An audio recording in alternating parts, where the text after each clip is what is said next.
안녕하세요. 이번 시간에는 품사 두 번째 시간으로 품사의 의미와 특성에 대해서 살펴봅시다. 자, 그러면 품사는 아까 기능상 5가지로 나누는데 그 5가지 중에서 체언은 형태상으로는 불변에 해당하는데 이 불변에 해당하면서 체언에 해당하는 의미상 품사는 뭐가 있냐? 3가지가 있다. 명사, 대명사, 수사다. 그러면 이 명사는 무엇을 나타내요? 사람이나 사물의 이름을 나타내는 단어이다. 자, 이 단어들은 2가지 기준으로 나눠볼 수 있는데 첫 번째 기준은 보통 명사나 고유 명사네. 이거는 사용의 범위가 어떻게 되니? 그러니까 일반적으로 사용할 수 있는 건 보통 명사고 단 하나밖에 없는 건 고유 명사예요. 보통 명사 사람, 도시, 책상 이런 걸 말하고요. 고유 명사는 단 하나밖에 없는 김철수, 서울시 이런 게 있겠죠. 그러면 예를 들어서 이거 한번 판단해 보실래요? 나는 미래의 이순신을 바란다 라고 했어요. 그러면 미래의 이순신을 바란대. 미래의 이순신을 바란다. 그러면 여기서 이순신은 거북선을 만들었다 라고 했어요. 그러면 이 둘은 둘 다 명사이지만 사용 범위가 다르죠. 어떻게 달라요? 미래의 이순신을 바란다. 그러면 이순신이 부활하기를 바란다는 게 아니고 실체적으로 이순신과 같은 애국자가를 필요로 한다. 이럴 때는 이 이순신은 뭐가 되는 거죠? 보통 명사가 되는 거고 그런데 이순신이 거북선을 만들었어요. 그러니까 거북선을 만든 사람은 이순신 하나죠. 이럴 때는 뭐가 돼요? 이때는 고유 명사가 된다. 요거 기억하시면 될 것 같아요. 두 번째로 자립명사나 의존명사나 얘는 자립성이 있냐 없냐에 따라서 나눈 거죠. 그러면 자립이라는 것은 뭡니까? 혼자 쓸 수 있다. 즉 띄어쓰기를 할 수 있다라는 거예요. 띄어쓰기를 할 수 있으면서 혼자 쓸 수 있으면 자립명사. 예를 들면 사람, 도시는 다 띄어쓰기 가능하고 혼자 쓸 수 있죠. 혼자 쓸 수 있다는 것은 수식어는 필요 없다는 거예요. 꾸며주는 말이 예를 들면 사람이 좋다 라고 했어요. 그러면 앞에 꾸며주는 말이 없어도 사람이라는 명사는 자립할 수 있으니까 얘는 자립 명사고요. 도시도 마찬가지죠. 의존 명사는 뭐냐면 앞에 꾸며주는 말이 반드시 있어야 이 명사를 쓸 수 있는 거예요. 자, 그러면 뭐가 있을까요? 이런 거죠. 것, 수, 만큼, 대로, 뿐이 있습니다. 그럼 얘네는 어떻게 사용되나 예를 한번 볼까요? 너는 좋아하는 것이 뭐니? 라고 물어봤어요. 그러면 것이 의존명사라고 했으면 꼭 꾸며주는 명사, 그죠? 수식원, 관용어가 있어야지 쓸 수 있는 말이에요. 그러니까 좋아하는 이란 말이 관용어일 텐데 얘를 한번 빼봐요. 그러면 얘가 넌 것이 뭐니? 말이 안 되죠. 그러니까 얘를 의존명사라고 하는 거고요. 자, 수도 똑같죠. 너를 좋아할 수 있어 라고 했어요. 할 수가 있어도 되죠. 그러면 좋아할 이 관용어예요. 얘가 없으면 수가 있어? 말이 안 돼요. 그 다음에 만큼도 똑같아요. 먹을 만큼만 먹어 라고 할 때 먹을이 없다면 관용어가 없다면 말이 안 되죠. 대로도 똑같아요. 좋은 대로 해 라고 해보죠. 좋은 대로 하렴 라고 할 때 이 좋은이 없으면 말이 안 돼요. 그 다음에 뿐도 마찬가지죠. 좋을 뿐이야. 조리 없으면 말이 안 돼. 이런 것을 뭐라고요? 의존명사예요. 자, 그러면 시험에 가장 많이 나오는 게 뭐냐? 이 의존명사는요. 자, 품사의 통용이라고 해서 뒤에서 배울 건데요. 이 의존명사 만큼, 대로, 뿐은 어디에도 쓰이냐?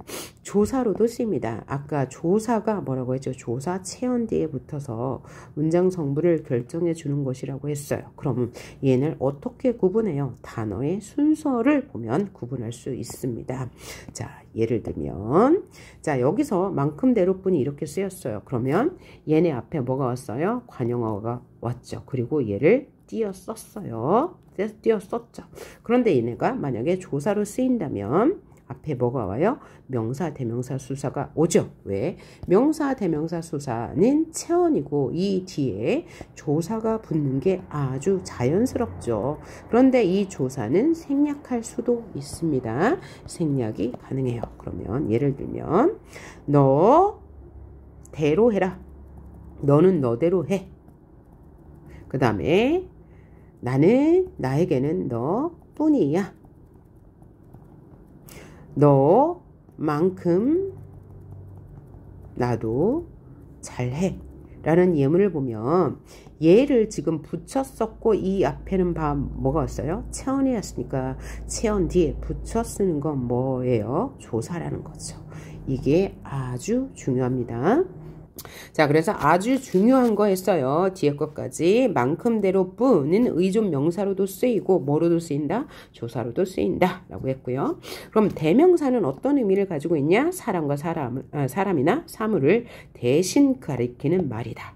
그래서 이 대명사는 종류가 인칭, 그러니까 1인칭이냐 2인칭이냐 3인칭이냐 이런 인칭 대명사가 있어요. 나는 화자, 말하는 사람, 너는 듣는 사람, 청자, 우리 나를 포함하니까 1인칭이겠죠. 당신 듣는 사람이니까 2인칭이고요. 3인칭은 이 자리에 없는 사람을 말합니다.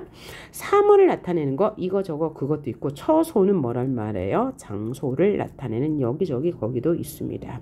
그래서 대명사는 뭘 말해요? 명사를 대신하는 말이다 라고 알아두시면 되고요. 그 다음에 우리가 봐야 할 것이 수사입니다. 수사라는 것은 원래 뜻이 뭐예요? 양이나 순서를 나타내는 단어예요. 그래서 양을 나타내는 거 하나 둘 셋 넷 얘가 순서를 뜻하는 말이에요. 그래서 순서를 나타내는 말 첫째, 둘째, 셋째. 자, 그러면 명사, 대명사, 수사는 공통적으로 체언이에요. 기능상. 이 체언은 뒤에 뭐가 붙을 수 있다고요? 조사가 붙을 수 있다는 게 가장 중요한 사실입니다. 자, 다음에 봐야 할 게 관형사 부사예요. 관형사 부사는 기능상 뭐에 속하나요? 수식어에 속합니다. 자, 수식어에 속하는 관형사 부사. 관형사의 뜻은 뭐냐면 체언 앞에서 체언을 꾸며주는 단어를 우리는 관형사라고 합니다. 그러니까 관형사는 체언 앞에니까 관형사 뒤에는 뭐가 올 수 있는 거예요? 체언이 올 수 있는 거죠. 그럼 위에서 배운 체언은 뭐가 있었죠? 명사, 대명사, 수사가 있어요. 그러니까 관형사 뒤에는 뭐가 온다? 명사, 대명사, 수사 라는 체언이 온다. 요거 기억해 두시면 되겠어요. 자, 그러면 이 관형사도 이제 성질에 따라서 이렇게 세 가지로 나눌 수 있어요. 자, 지시 관형사는 지시 뭘 가리키는 거죠? 그 사람 할 때 그, 이 사람 할 때 이, 저 사람 할 때 저. 상 관형사는 뭐냐면 성질이나 상태를 나타내요. 신발은 신발인데 새 신발 성질이죠. 헌 신발 성질이고 모든 신발 성질이에요. 그래서 새, 헌, 모든이 성상 관형사고 수 관형사는 숫자 혹은 수량을 나타내는데 관형사로 쓰인 거예요. 한, 두, 세. 그럼 여기서 중요한 게 나왔습니다. 수 관형사랑 수사를 구분하는 기준이죠. 수사 뒤에 뭐가 올 수 있다고요? 조사가 올 수 있어요. 그런데 관형사 뒤에는요, 조사가 올 수 없습니다. 관형사 뒤에는 조사가 올 수 없습니다. 이거 연습 문제를 통해서 관형사랑 명사, 대명사, 수사를 구분해보는 연습하도록 할게요. 두 번째, 부사도 수식어에 해당하는데 부사는 주로 용언을 꾸며주고 다른 부사, 관형사, 문장 전체를 꾸며주기도 합니다. 그래서 그 성질에 따라서 네 가지로 나눌 수 있는데 성상은 뭐라고요? 성질이나 상태를 나타내요. 그래서 용언의 성질이나 상태를 나타내. 그럼 얘는 성상부사예요. 그러니까 성상부사 뒤에는 항상 뭐가 와요? 용언이 옵니다. 빨리 가자 해서 빨리, 많이 먹으라 해서 많이를 말합니다. 그럼 지시부사는 뭐냐? 용언을 지시해주죠. 뒤에 나오는 게 용언을 지시해요. 그리 가라, 저리 가라. 그래서 얘는 지시부사. 그러니까 부사는 부사인데 지시의 의미를 가지고 있어. 지시부사예요. 그럼 문장부사는 뭐냐? 다음에 오는 문장 전체를 꾸며주는 것을 문장부사라고 합니다. 다행히가 비가 오지 않았다. 뒤에 오는 문장 전체를 꾸며줘요. 모름지기 너는 참 사람이 좋다 라고 했어요. 그러면 이 모름지기라는 것도 뒤에 오는 문장 전체 전체를 꾸며주죠. 그 다음에 또 하나는 문장 전체를 꾸며주는 거, 그리고 따라서 그러므로 얘네도 문장 부사죠. 뒤에 오는 문장을 꾸며줘요. 그리고 그는 아무 말도 하지 않았다. 요 뒤에 오는 문장 꾸며주죠. 따라서 우리는 잘할 거다. 그러므로 우리는 100점일 거다. 이런 거 다 문장 부사이고요. 접속 부사는 앞말과 뒷말을 이어주는 부사를 접속 부사라고 합니다. 자, 그럼 이에 대한 문제를 한번 풀어볼게요. 다음 이와 같이 주어진 문장에서 체언을 찾아 몇 줄을 긋고 해당하는 품사를 적어라. 체언은 뭐라고 그랬어요? 체언은 몸의 뼈대가 되는 말로 주로 주어 목적어 서술어 보어 자리에 쓰인다. 체언에 해당하는 품사 뭐뭐 있다? 명사, 대명사, 수사가 있다 라고 했어요. 자, 그러면 철수는 밥을 먹고 갔다. 명사, 대명사, 수사 찾아요. 철수, 명사, 밥, 명사 없네요. 그죠? 그 다음에 셋이서 오솔길을 갔다. 셋, 이서가 조사니까 이 셋은 뭐겠어요? 수사죠. 그죠? 얘는 수사. 오솔길 명사죠. 보통 명사. 이렇게 써주시면 되겠죠. 할아버지께서 할아버지 뭐예요? 명사죠. 박 명사네요.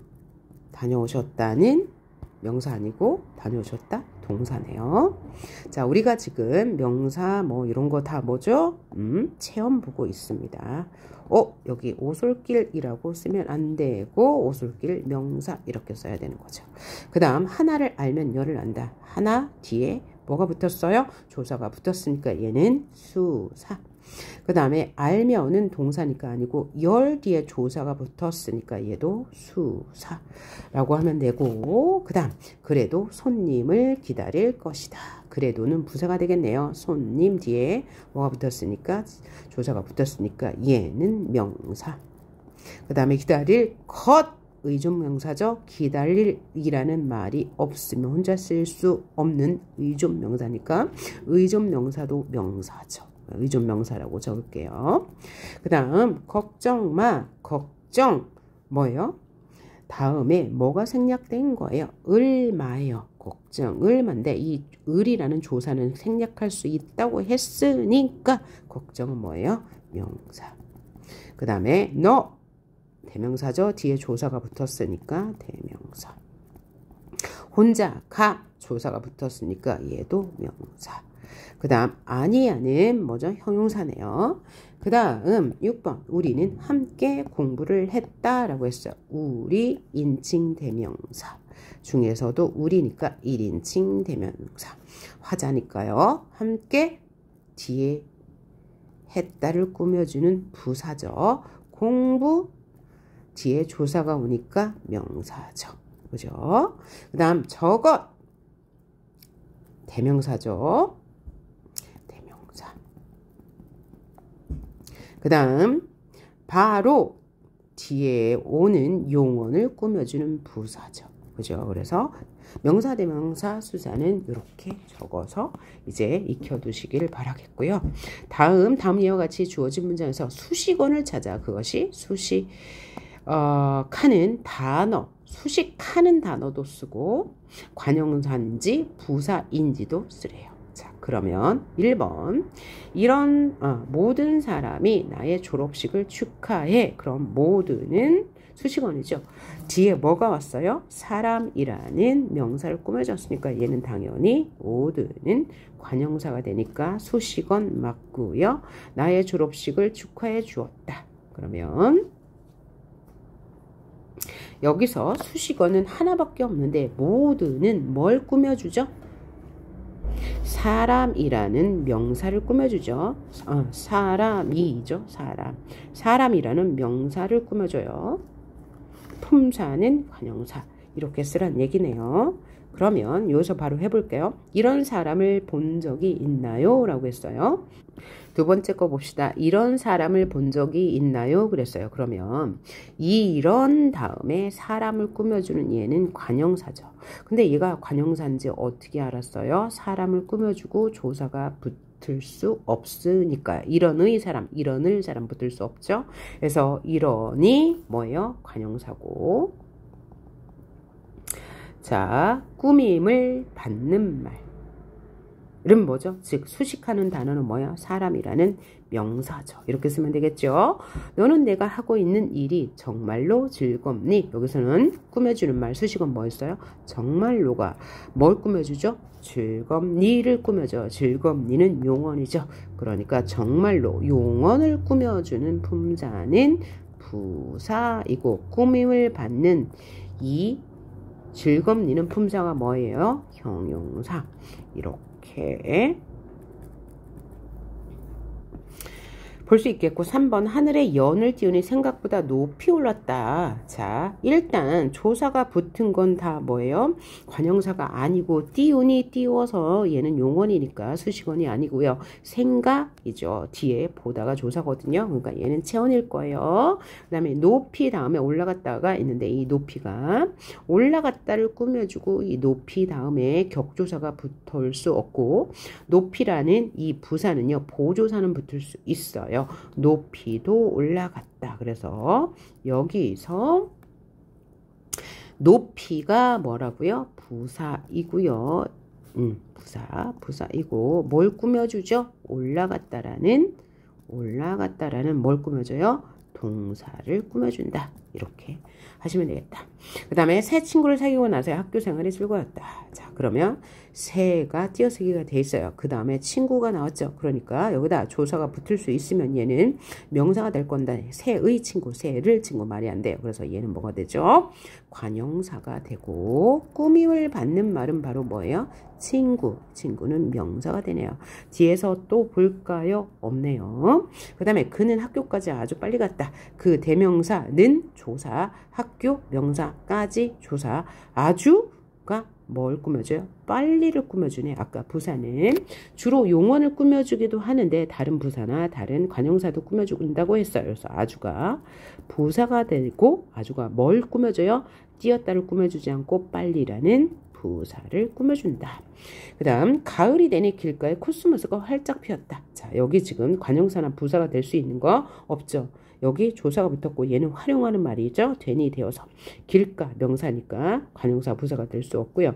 코스모스가 조사가 붙었으니까 얘는 체언일 거예요. 활짝 다음에 피었다.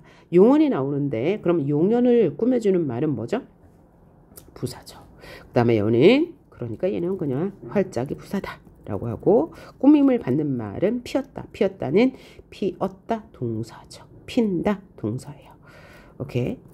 자, 그 다음에 나는 그곳을 지나면서 한 사람도 만나지 못했다. 나 대명사는 조사 그곳 대명사을 명사 지나면서 동사 한 그 다음에 사람도 여기 일단 사람이 명사니까 명사를 꾸며주는 말이니까 관형사일 수 있죠. 또 하나는 양을 나타내니까 수사라고 볼 수 있는데 얘가 만약에 수사라면 뭐가 붙을 수 있어요? 조사가 붙을 수 있어요. 그래서 한의 사람 말이 안 되죠. 그러니까 얘는 말이 조사가 붙을 수 없으므로 얘는 뭐다?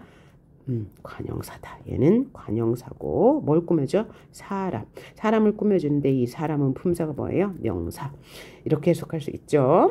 저 산맥을 거슬러 올라가니 라고 했어요. 그래서 저 다음에 산맥이라는 명사가 나왔고 이 명사 앞에 오는 것은 뭐야? 저라는 대명사일 수도 있고 관형사일 수도 있어요. 그런데 대명사라면 뭐가 붙을 수 있어요? 조사가 붙을 수 있죠. 저의 산맥, 저를 산맥 안 되니까 얘는 뭐라고요? 저는 관형사이다. 꾸밈을 받는 말, 얘는 명사이다. 됐죠?